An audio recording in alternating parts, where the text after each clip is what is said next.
How about now? Better? Maybe? Okay. Thank you for the introduction. Recent advances in performance-based animation, combined with the increase of live streaming platforms, have given rise to a new form of animation, where performers control animated characters for live audiences. One example is a live Simpsons episode, which occurred this past May, in which Homer spent 3 minutes responding to phone-in questions from viewers.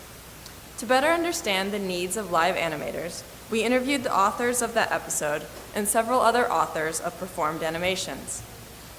These include the production team for The Late Show with Stephen Colbert, whose animators have worked on roughly 50 live animation performances, ranging in length from 30 seconds to 6 minutes. Another case is the author of a 30-minute question and answer session on YouTube Live featuring a cartoon monster. These characters used in these performances are represented by a set of artwork layers that typically depict different body parts or accessories. During animations, the layers can either deform or be swapped. Swapping artwork layers causes discrete transitions and produces large changes in pose and appearance. For example, gestures such as shrugging, pointing, and fist shaking are often portrayed as alternative artwork layers for arms and hands. All of the interviewed animators used triggered artwork swaps extensively in their performances. To trigger these artwork swaps, the animators that we interviewed used keyboard shortcuts. However, they found it difficult to remember the mapping from keys or buttons used to trigger the swaps to the corresponding artwork. In fact, The Simpsons and The Late Show used the shown annotated keyboards and dedicated one performer to operating the triggers, while others handled the speaking. Based on the discussion with animators, we identified the following design goals for a live animation triggering interface. The mapping between triggers and the corresponding artwork should be intuitive so that performers do not have to memorize a large number of triggers. The triggering interaction itself should be accurate and predictable to minimize mistakes. The interaction should also be fast to help animators coordinate swaps with the rest of their performances. To cover the broadest range of use cases, the system should be accessible and not require highly specialized input devices or multiple performers for a single character. An important high-level design decision for our system is what type of input device to support. We considered several options. Keyboards are very accessible, but the mapping between the keys and the triggers is not intuitive, as noted when interviewing the animators. While physical annotations can help, reconfiguring them for different characters with different sets of triggers, or even normal keyboard usage, is inconvenient. Game controllers are designed to be responsive, but, as with keyboards, the mapping between input interactions and triggers is not intuitive. Real-time tracking of hand and body poses is another potential input system. Video-based techniques are the most accessible, but even state-of-the-art algorithms are not accurate enough for our application. Techniques that rely on depth data are more accurate, but depth cameras are still less common than regular cameras. Finally, we decide on a multi-touch interface for our approach. Another way to explore triggering interface designs is by looking at previous work on performed animation and multi-touch triggering. In addition, applying predictions to subsequent triggers based on predictive user interfaces would also be useful. Previous performance-based animation systems explore a variety of techniques for capturing human performances, including motion capture, puppetry with physical props, and direct manipulation via touch. In contrast, we focus on the task on triggering discrete artwork changes, typically performed manually via keyboard shortcuts. We propose a new multi-touch interface that is more effective and configurable than keyboard triggering. Previous work has explored multi-touch triggering interfaces in other domains.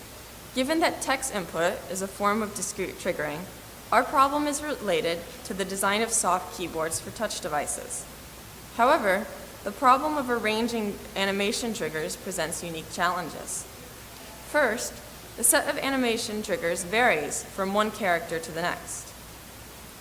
And in addition, the trigger should be near the position of the corresponding triggered artwork, which puts additional spatial constraints on the layout. In this respect, our approach is related to label layout algorithms that encourage labels to appear close to the corresponding anchor regions. Our interface leverages an animator's practice sessions to learn a probabilistic model that predicts the next trigger during a performance. Previous work on predictive or adaptive user interfaces include app or icon selection on mobile interfaces, menu navigation, and command selection. We investigate the use of predictive models in the specific task of live animation triggering. From these ideas, we design and evaluate a multi-touch interface for triggering artwork swaps in live animation setting. Our approach leverages two key insights. First, to help users execute swaps more efficiently, our interface arranges visual triggers that show thumbnail images of the corresponding artwork around a live preview of the character. This trigger layout design enables users to quickly recognize and tap triggers without looking away from the character. Second, since animators typically practice before live performances, we encode common patterns from practice sessions in a predictive model that we then use to highlight suggested triggers during performances. Our highlighted predictions assist performers in executing common sequences without preventing them from improvising. Our triggering interface uses a multi-touch display, which provides a reconfigurable interactive display surface where we can render the triggers. Our prototype uses Adobe Character Animator as the real-time rendering engine for the character, which allows us to support face tracking and audio-driven lip sync, in addition to the core triggering functionality of our system. Character Animator triggers artwork swaps with the keyboard. Our system passes keyboard signals to Character Animator to trigger the corresponding artwork swaps. Now I will demo our system. Give me a second to set it up.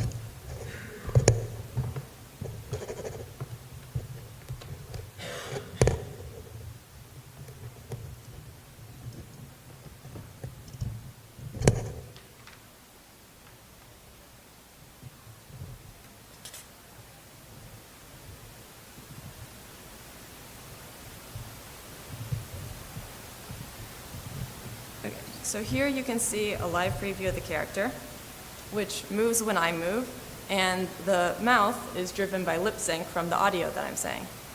And our system picks up touch input, which you can see by the yellow lines drawn on the interface. And our system has three different types of triggers. Blue triggers, which trigger a single swap when I press down, or a cycle swap. Orange triggers switch to different subposes based on a radial slice around the main artwork.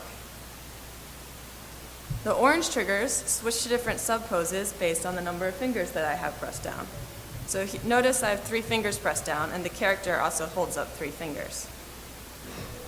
And we also have a performance mode, but we also have a layout design. So when choosing our different layout design, the triggers are placed in layout slots that are close to the original artwork. Our goal is to assign each trigger to a unique slot to minimize the cost function, which is defined as the distance between the center of the trigger and the center of the artwork.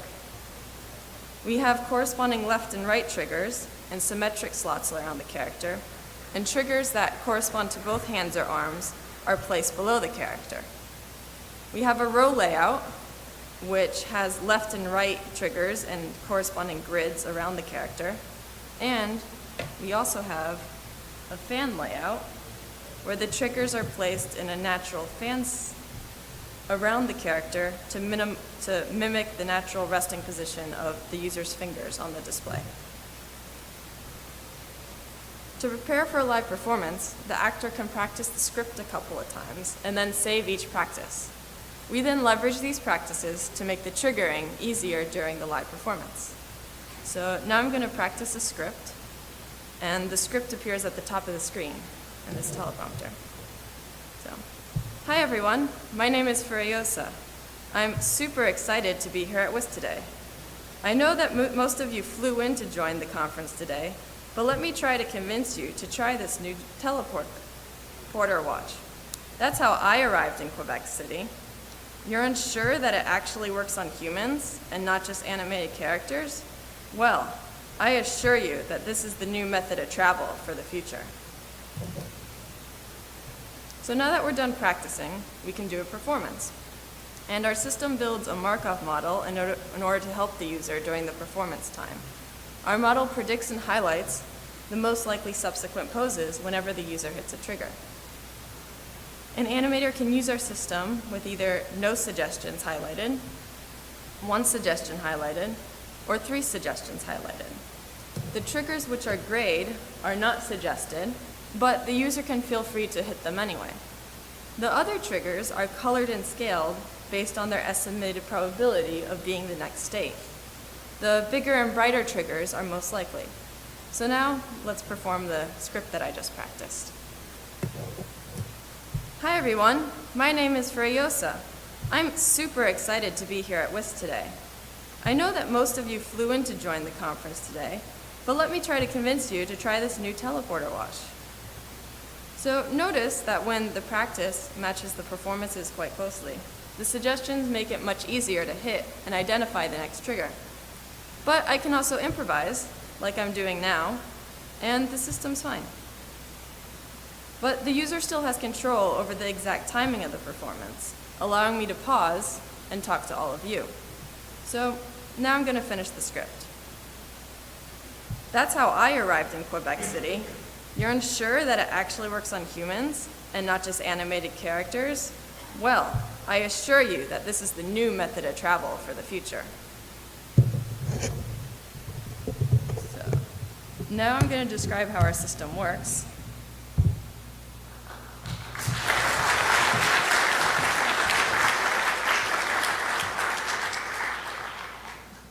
For more details about the layout optimization and our design choices behind it, which are based on a pilot user study, please see our paper. So now let's talk about the predictive model. To determine which triggers to highlight during the performance, we create a Markov model from the practices to predict the next triggers. Each practice session is recorded as a sequence of trigger states. When modeling the transitions between the individual states, a single state does not provide enough context to give useful predictions. Rather, we must consider sequences of states, or n-grams, where n is the length of the sequence. Here, we show examples of 2 grams and 3 grams. We don't know which size n will work best for any given performance. n equals 1 does not capture enough context, but if n is too large, the system is not robust to improvisation or mistakes. Our solution is to construct an ensemble of Markov models, each of which uses different size n-grams. At performance time, given the current trigger state, we compute a weighted combination of the transition probabilities from every model to determine the most likely next states. We experimented with 4 different weighting schemes that set the weight for each Markov model as shown here. The first favors Markov models that have more training data that match the current state. The second weights all the models equally. The third gives decreasing weight to longer n-grams, and the fourth model gives increasing weight to longer n-grams. To determine the proper weight and maximum n-gram value to use, we ran a model validation. We ran several experiments in order to evaluate our predictive triggering model, determine the maximum n-gram value, and choose an appropriate weighting scheme for our ensemble of Markov models.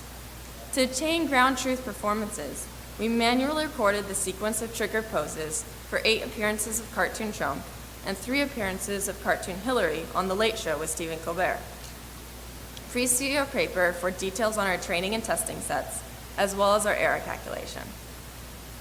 From the results, we determined that weight type 4, which gives increasing weight to longer n-grams, shown in the darkest colors, and a maximum n-gram value of 8, offers the best behavior for both the tests of Trump, shown in red, and those of Hillary, shown in blue. In addition to the quantitative evaluation of our predictive triggering model, we conducted a user study with 16 participants, comparing 4 triggering interfaces: no suggestions, 1 suggestion, 3 suggestions, and the baseline keyboard with icon stickers. Each study session consisted of 2 parts, a practice and a performance. During the practice period, participants rehearsed their scripted responses 4 times using the keyboard. and 4 times using the interface with no highlight suggestions. We use these 4 practices with our interface to train our predictive triggering model. We then ask participants to practice the same script with all 4 of our interface conditions to familiarize themselves with the appearance of suggestions. After the practice period, the participants performed 4 variations of the script of order of increasing difficulty, using each interface once in a counterbalance order. We collected the rankings of the interfaces from the users as displayed in this histogram. Users showed a clear preference for our interface over the baseline keyboard condition. However, some users preferred no suggestions, while others liked the suggestions.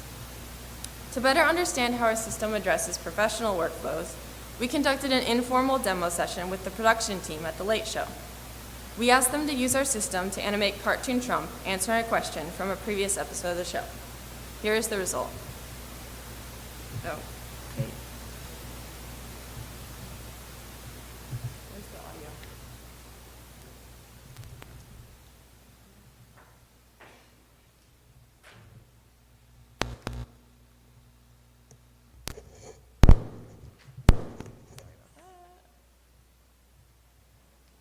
Glad you asked. First, I gold plate the entire city of Cleveland, including the people. Then, I ride in on a chariot pulled by showgirls dressed like Lady Liberty. And unlike the real statue, these girls are tens. It's a total glam session. Then, I take my throne and announce my vice president, Optimus Prime. Together, we will transform America to be great again. Roll credits. The production team gave us lots of positive feedback on our system, as well as interesting suggestions for future work. In addition to the functionality that we currently support, some participants in our study suggested other trigger types. For example, it may be useful to have a trigger that enables continuous deformation of the artwork via direct manipulation. Another interesting direction to explore is how to leverage context from spoken dialogue to improve the predictive triggering model.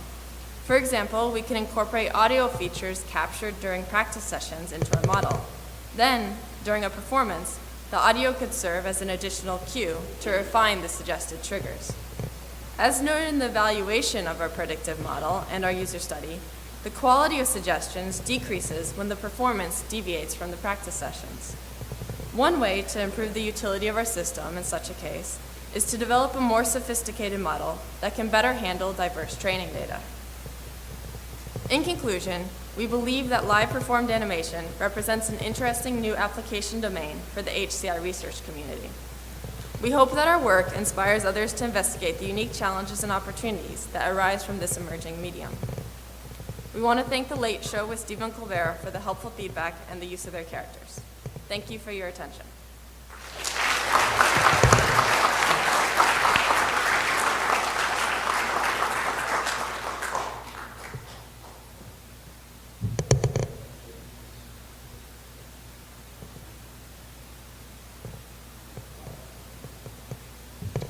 I'm Rob Miller from MIT CSAIL.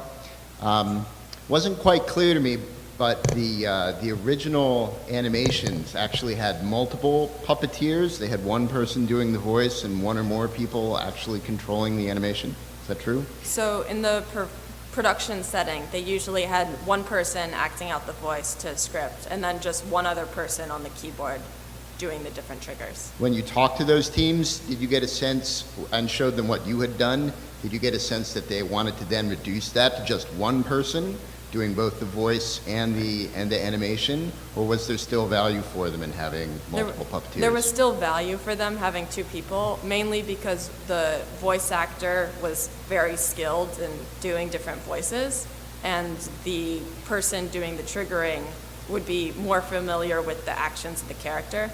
So that even with this sort of system, they would keep those 2 roles separate. However, the system would make it easier to switch out the person doing the triggering as opposed to having more practice and more experience of that.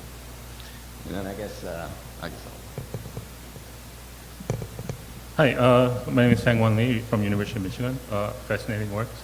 I wonder if, so I saw you did a subject rating survey on the predictive modeling, like highlights. I wonder if it was effective for the user, but if so, I wonder how it will work against if someone wants to improvise. Right. So users can still improvise with our system.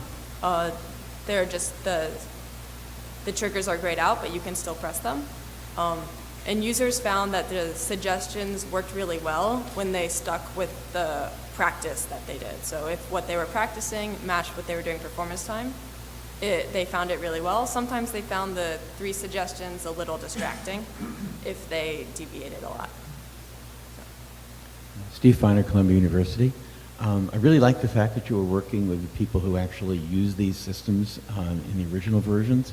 One interesting trade-off between things that have the flexibility of a touch-sensitive flat panel is that comparing that with the physical keys, you can have your fingers on the physical keys, you can feel even without looking where your fingers are, which is something that could really be advantageous to someone who is doing this a lot.